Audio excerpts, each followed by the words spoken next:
The Samsung Galaxy S11 series leaks season officially begins. As we know, the Galaxy S11 series is officially in testing.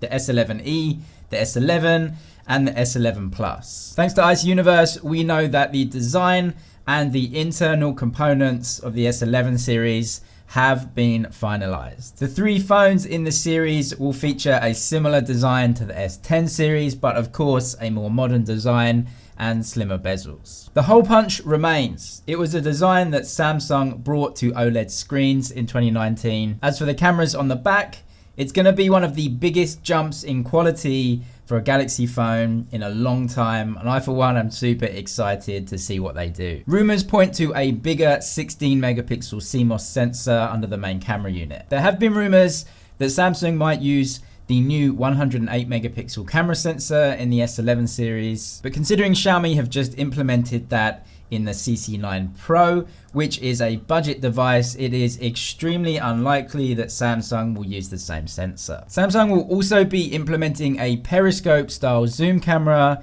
in the Galaxy S11. It will greatly improve the functionality of the device and bring it more in line with what we see from the P30 Pro. Much needed because of course Huawei will be releasing the P40 series with upgraded cameras at around the same time as we get the S11 series. And let's talk about the processor, because Max Weinbach on Twitter found a few source files in the One UI 2.0 beta software that point to a few things. Firstly, he found some code related to beefed up Face ID technology. This would suggest that Samsung is going to improve on that. However, we know that they are keeping the cutout design on the S11 phones, so we won't be seeing 3D face unlocking technology like we see on the iPhone and the Pixel. There just isn't any space for that, so presumably the code just enhances what's already there. There are some rumors flying around that there is a possible triple front camera setup on one of the Galaxy phones, presumably the S11 Plus. But that is just a rumor at this stage and is not confirmed by any other leaks. Secondly, he found a reference to a chipset called the Exynos 9830,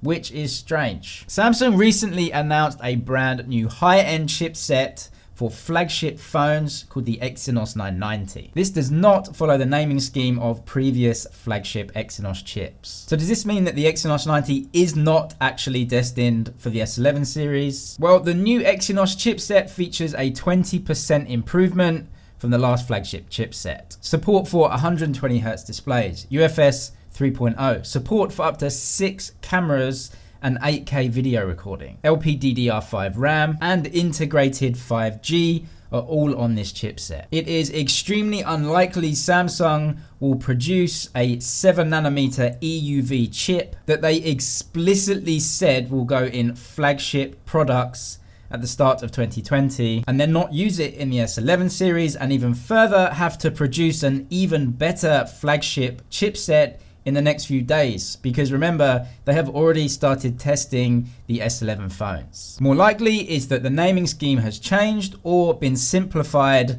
for consumers. So let's keep an eye out for changes in that situation, but of course, in Qualcomm markets, you'll be getting the Snapdragon 865. Subscribe for the latest tech news and everything to do with Samsung. That's it for now, but I'll see you in the next one.